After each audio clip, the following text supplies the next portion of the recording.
কুমিল্লা সদর উপজেলার পালপাড়া এলাকায় দ্রুতগামী মোটরসাইকেল নিয়ন্ত্রণ হারিয়ে রাস্তার পাশে বৈদ্যুতিক পিলারের সাথে সংঘর্ষে নিহত হয় 3 জন আরোহী। বিস্তারিত জানাতে সরাসরি যুক্ত হচ্ছেন সহকর্মী সুমন কবির। সুমন, মরদেহ কি দাফন করা হয়ে গেছে কিনা, কি খবর রয়েছে জানাবেন?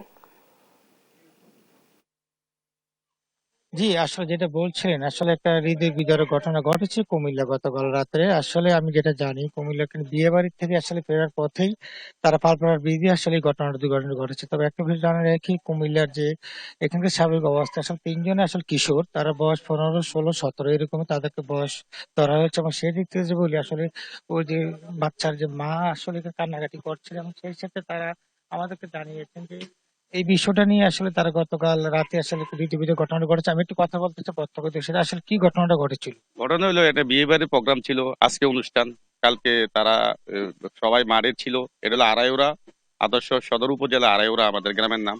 ঘটনা রয়েছে আড়াইওড়া মিলের সামনে। তারা রাত্রে ফ্রেন্সালগা নদীর ওই পার 1টা 2টা পর্যন্ত চা বিক্রি করে, ওই চা খাওয়া যাইতে গেছে, আসার সময় এই ঘটনাটা ঘটেছে। হিমরা কিন্তু স্পিড ছিল।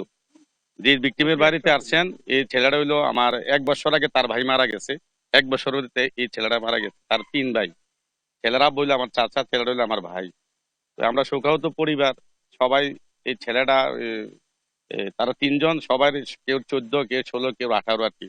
ঘটনাস্থলে 3জনে মারা যায়। হুন্ডাটা একেবারে ইয়ে হয়ে গেছে, তছনছ হয়ে গেছে আর কি। আর ছেলের বাপ মা তারা খুবই শোকাহত। আমরা এলাকাবাসী এই ব্যাপারে, একটা পরিবারের 2টা ছেলে 1 বছর বাতের ভিতরে মারা গেছে, এটা একটা মানে নেওয়ার মতন না। তাও এই বয়সে বাপ মা জীবিত, ছেলে নাই দুনিয়াতে।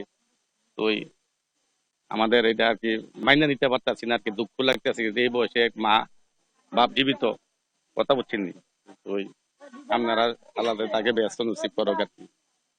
যেটা বলছেন এলাকায় আসলে একটা হৃদয় বিদারক ঘটনা, সকলে আসলে তারা বলছেন যে আসলে এই ধরনের ঘটনা মেনে নেওয়া সম্ভব না, তারপর মেনে নিতে হয় যেহেতু বলছেন। এবং এলাকাবাসী বলছেন যে সকলের কাছে দোয়া প্রার্থনা করছে। এদিক থেকে যদি বলি, সকলে আসছেন, আচ্ছা জানাজা দুপুর পরে হবে, অনুষ্ঠিত হবে। এবং তার মা আসলে এখন অনেক কান্নাকাটি করছেন, আকুতি তার মায়ের।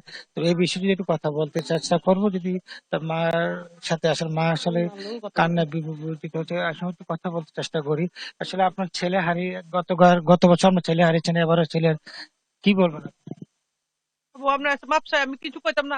আসলে উনি আসলে অনেক শোকাহত। তো সবকিছু মিলিয়ে বলা চলে, আসলে এই হৃদয় ঘটনাটা 3জন আসলে যাওয়ার ফলে আসলে মানুষের মধ্যে যে একটা মানে উৎকণ্ঠা, আসলে এই ছিল কুমিল্লার থেকে সর্বশেষ।